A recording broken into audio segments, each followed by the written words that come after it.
ಜಯಂತಿಯವರು ನನಗೆ ಭಾಳ ಆತ್ಮೀಯರು, ಭಾಳ ವರ್ಷಗಳ ಕಾಲ ಒಡನಾಟ ಇದೆ. ಜೊತೆಗೆ ಒಂದೇ ಪಕ್ಷದಲ್ಲಿದ್ದೋ ನಾವು. ಜನತಾದಳ ಎಸ್ನಲ್ಲಿ ಅವರು ಇದ್ರು, ಜನತಾದಳದಲ್ಲಿದ್ರು. ಅವರನ್ನ ಒಂದ್ಸಾರಿ ಚಿಕ್ಕಬಳ್ಳಾಪುರದಿಂದ ಲೋಕಸಭೆಗೂ ಕೂಡ ಸ್ಪರ್ಧೆ ಮಾಡಿಸಿದ್ರು. ಸುಮಾರು ವೋಟ್ಗಳನ್ನು ತಗೊಂಡಿದ್ರು.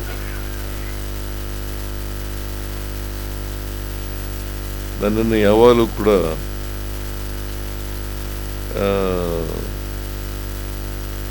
ಹೀರೋ ಹೀರೋ ಅಂತ ಕರೆಯೋರು. ನನಗೆ ನಾನು ಹೀರೋ ಅಲ್ಲ, ಆದರೂ ಹೀರೋ ಅಂತ ಕರೆಯೋರು. ಅಂದರೆ ಜಯಂತಿಯವರ ನನ್ನ ಮೇಲಿದ್ದಂಥ ಪ್ರೀತಿಯಿಂದ ಆ ಥರ ಕರೀತಾ ಇದ್ದೆ. ಅನೇಕ ಕಡೆಗಳಲ್ಲಿ ಒಟ್ಟಿಗೆ ಪ್ರಚಾರ ಮಾಡಿದ್ದೀವಿ.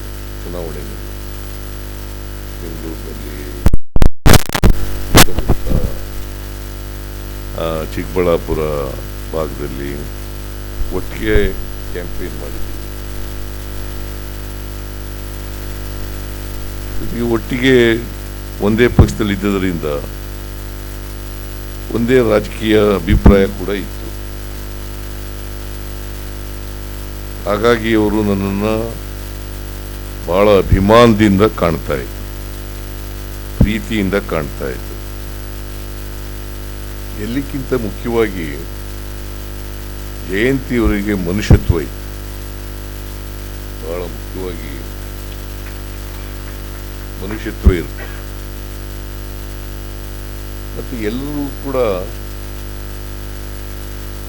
ಸ್ನೇಹದಿಂದ ಮಾತಾಡಿಸ್ತಕ್ಕಂಥ ಪ್ರವೃತ್ತಿಯನ್ನು ಬೆಳೆಸ್ಕೊಂಡಿದ್ರು.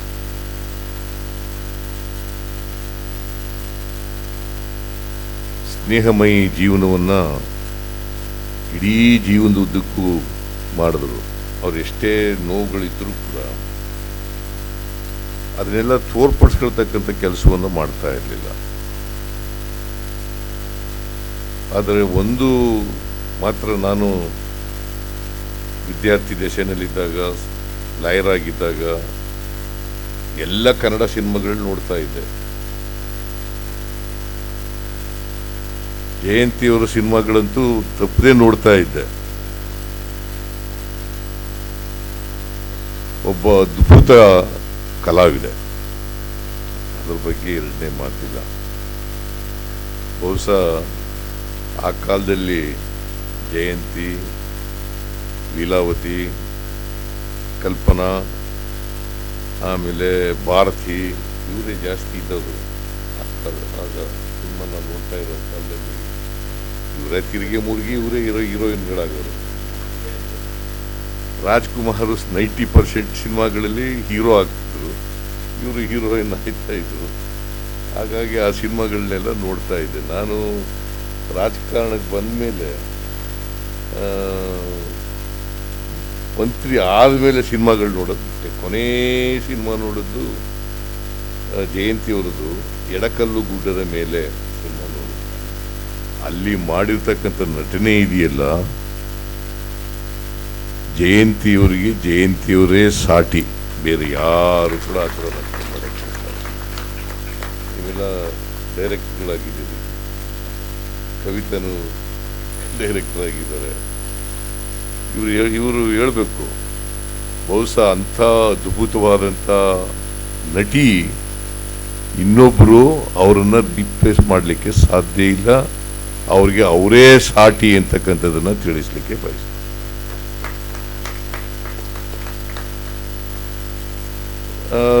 ನನ್ನ ಅವರ ಸಂಬಂಧ ಭಾಳ ಆತ್ಮೀಯವಾಗಿತ್ತು. ಅನೇಕ ಸಾರಿ ಅವರ ಜೀವನದ ವಿಚಾರಗಳನ್ನೆಲ್ಲ ಹೇಳ್ಕೊಳ್ಳೋರು, ನಮ್ಮ ರಾಜಕೀಯದ ವಿಚಾರಗಳನ್ನು ಕೂಡ ಮಾತಾಡೋರು. ಸೊ ಒಂದೇ ನಮ್ಮ ರಾಜಕೀಯದ ವಿಚಾರಗಳು ಒಂದೇ ಥರ ಇದ್ದವು. ಹಾಗಾಗಿ ಜಯಂತಿಯವರು ಬರೀ ಕಲಾವಿದೆ ಆಗಿರಲಿಲ್ಲ, ಅವಳು ಜೀವನವನ್ನು ಪ್ರೀತಿಸ್ತಕ್ಕಂಥ, ಸಮಾಜವನ್ನು ಪ್ರೀತಿಸ್ತಕ್ಕಂಥ ಒಂದು ವ್ಯಕ್ತಿತ್ವ ಇದ್ದಂಥ, ಮಹಾ ಮನುಷ್ಯತ್ವ ಇದ್ದಂಥ ನಟಿ ಅಂತಕ್ಕಂಥದ್ದನ್ನು ಈ ಸಂದರ್ಭದಲ್ಲಿ ನೆನ್ಕೊಳ್ಳಿಕ್ಕೆ ಬಯಸ್ತಾ ಇದ್ದೆ. ಈಗ ಮಾತನಾಡ್ತಾ ಹೇಳಿದ್ರು, ಯಾರು ಶೆಣೈ ಅವರು ಹೇಳಿದ್ರು, ಜಯಂತಿಯವರ ಹೆಸರಿನಲ್ಲಿ ಒಂದು ಪ್ರಶಸ್ತಿಯನ್ನು ಮಾಡಬೇಕು ಅಂತಕ್ಕಂಥದ್ದು. ಭಾಳ ಜನ ಸಿನಿಮಾ ಕ್ಷೇತ್ರದವರು ಇದ್ದಾರೆ.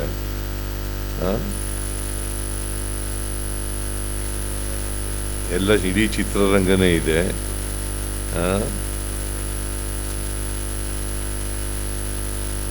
ನಾನು ಚಿತ್ರರಂಗಕ್ಕೆ ಬಾಕಿ ಅಲ್ಲ, ಆದರೆ ಚಿತ್ರರಂಗವನ್ನು ಪ್ರೋತ್ಸಾಹಿಸ್ತಕ್ಕಂಥವನು,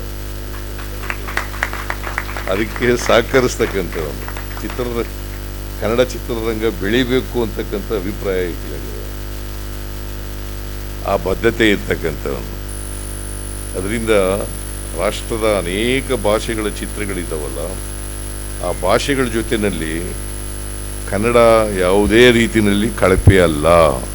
ಯಾಕಂದರೆ ಕನ್ನಡ ಭಾಷೆಗೆ 2000 ವರ್ಷಗಳ ಇತಿಹಾಸ ಇರ್ತಕ್ಕಂಥ ಭಾಷೆ.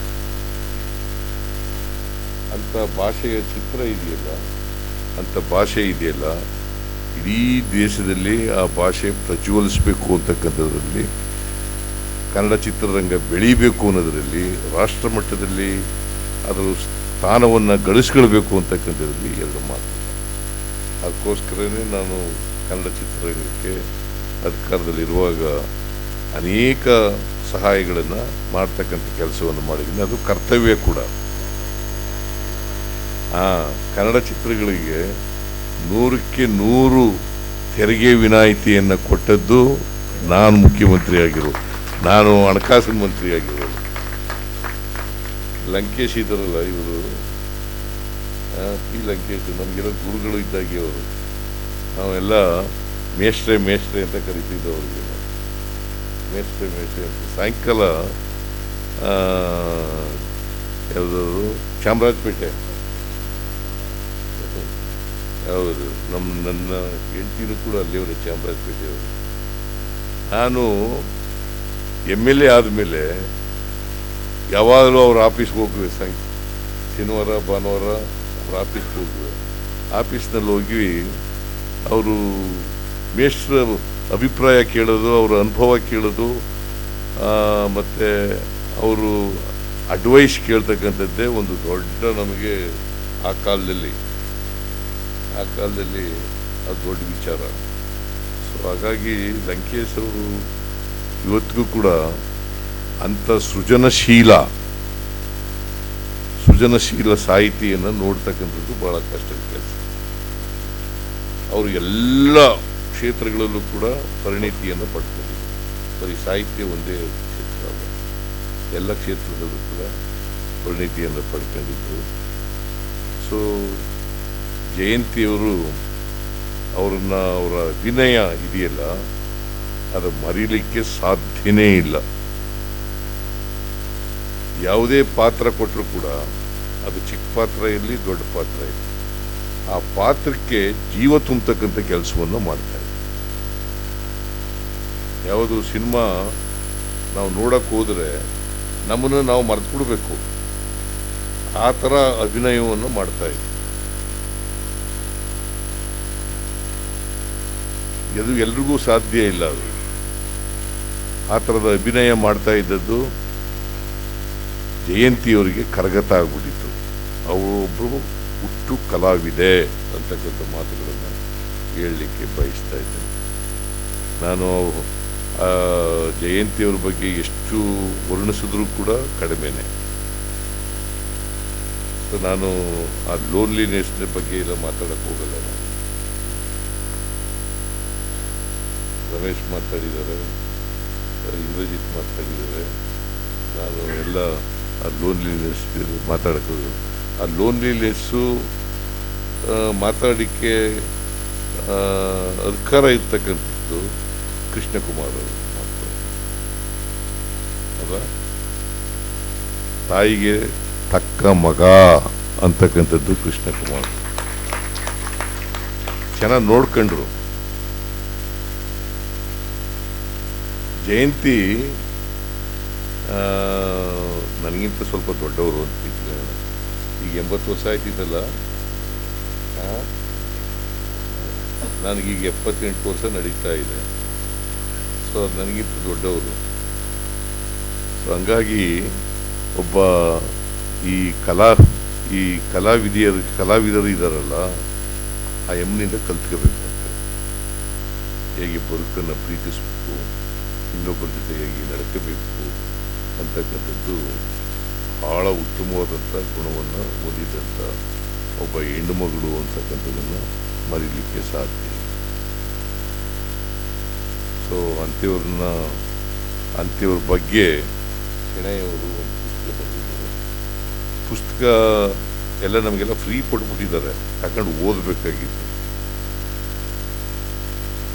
ಅವರ ಆ ಪುಸ್ತಕದಲ್ಲಿ ನೋಡಿಲ್ಲ, ನಾನು ಓದ್ತೀನಿ ಅದು ಓದಿದ ಮೇಲೆ. ಬಟ್ ಎನಿವೇ ಶೆಣೈಯವರು ಬರೆದಿದ್ದಾರೆ ಅಂತಂದರೆ ಆ ಪುಸ್ತಕ ಅದು ಮೌಲ್ಯಯುತವಾಗೇ ಇರಬೇಕು ಅಂತ ಅಂದ್ಕೊಂಡಿದ್ದೀನಿ ನಾನು.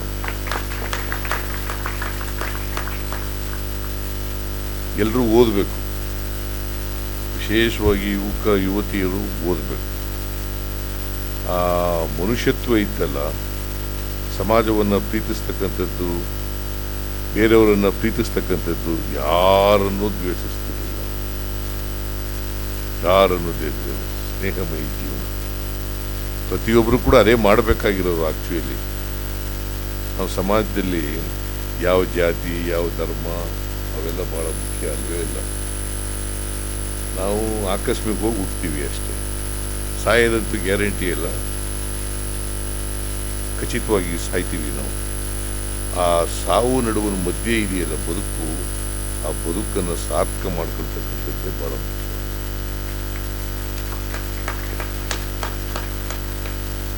ಜಯಂತಿಯವರು ಅವರ ಬದುಕನ್ನು ಸಾರ್ಥಕ ಮಾಡ್ತಾರೆ. ಯಾವ್ಯಾವ ಕ್ಷೇತ್ರದಲ್ಲಿ ಕೆಲಸ ಮಾಡಿದ್ದಾರೆ ಅನ್ನೋದು ಮುಖ್ಯ ಅಲ್ಲ, ಮನುಷ್ಯನಾಗಿ ಬದುಕೋದು ಬಹಳ ಮುಖ್ಯ. ಇನ್ನೊಬ್ಬರನ್ನ ಪ್ರೀತಿಸದೆ ನಾವು ಸಮಾಜಕ್ಕೆ ತೀರಿಸ್ತಕ್ಕಂಥ ಋಣ ಅಂತೇಳಿ ನಾನು ಭಾವಿಸ್ತೀನಿ. ಸಮಾಜಕ್ಕೆ ನಾವು ತೀರಿಸ್ತಕ್ಕಂಥ ಋಣ. ಯಾಕಂದರೆ ನಾವು ಈ ಕ್ಷೇತ್ರದಲ್ಲಿ ಬದುಕಿನ ಅನೇಕ ಕ್ಷೇತ್ರಗಳಲ್ಲಿ ನಾವು ಬಂದಿದ್ದೀವಲ್ಲ, ಬರೀ ನಮ್ಮ ಶ್ರಮದಿಂದ ಬಂದಿಲ್ಲ, ಸಮಾಜದ ಋಣ ನಮ್ಮ ಮೇಲಿದೆ. ಆ ಸಮಾಜದ ಋಣ ತೀರಿಸ್ತಕ್ಕಂಥ ಕೆಲಸ ಮಾಡಬೇಕು. ಸೊ ಅದನ್ನು ಜಯಂತಿಯವರು ಮಾಡಿದ್ರು ಅಂತೇಳಿ ನಾನು ಭಾವಿಸ್ಕೊಂಡು, ಅವರ ಪುಸ್ತಕ ಲವ್ಲಿ ಬಟ್ ಲೋನ್ಲಿ ಪುಸ್ತಕವನ್ನು ಅತ್ಯಂತ ಸಂತೋಷದಿಂದ ಬಿಡುಗಡೆ ಮಾಡಿದ್ದೇನೆ. ಈ ಪುಸ್ತಕವನ್ನು ಓದಿ ನೀವು ಕೂಡ ಇದರಿಂದ ಪ್ರೇರಿತರಾಗಿ ನಿಮ್ಮ ಬದುಕನ್ನು ಸಾರ್ಥಕ ಮಾಡ್ತಕ್ಕಂಥ ಪ್ರಯತ್ನವನ್ನು ಮಾಡಬೇಕು ಅಂತೇಳಿ ಹೇಳ್ತಾ ನನ್ನ ಮಾತುಗಳನ್ನು ಮುಗಿಸ್ತೇನೆ. ಪ್ರಶಸ್ತಿ ನೀವೆಲ್ಲ ಒಪ್ಕೊಂಡ್ರೆ ಮಾಡೋಣ, ಸಿನಿಮಾದವರೆಲ್ಲ ಒಪ್ಕೊಂಡ್ರೆ ಜಯಂತಿಯವರ ಹೆಸರಿನಲ್ಲಿ ಒಂದು ಪ್ರಶಸ್ತಿಯನ್ನು ಆಗ್ಬೋದಾ? ಓಕೆ, ಜಯಂತಿಯವರ ಹೆಸರಿನಲ್ಲಿ ಅವರ ಹೆಸರಿನಲ್ಲಿ ಪ್ರಶಸ್ತಿಯನ್ನು ಸ್ಥಾಪನೆ ಮಾಡತಕ್ಕಂಥ ಪ್ರಯತ್ನವನ್ನು ನಮ್ಮ ಸರ್ಕಾರ ಮಾಡ್ತದೆ.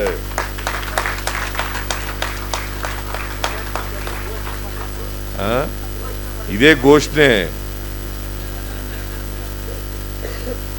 ಘೋಷಣೆ ಅಲ್ವಾ?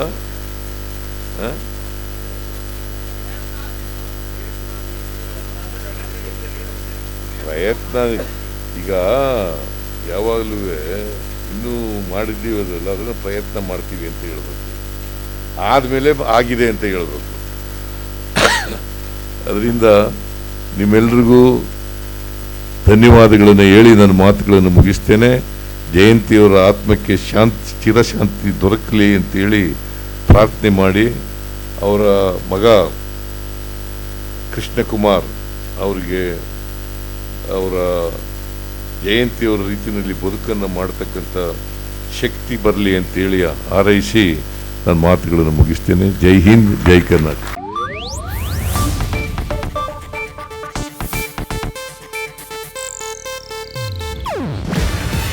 ಇದು ಏಷ್ಯಾನೆಟ್ ನ್ಯೂಸ್ ನೆಟ್ವರ್ಕ್ ಪ್ರಸ್ತುತಿ. ನೀವು ನೋಡ್ತಿದ್ದೀರಾ ಏಷ್ಯಾನೆಟ್ ಸುವರ್ಣ ನ್ಯೂಸ್.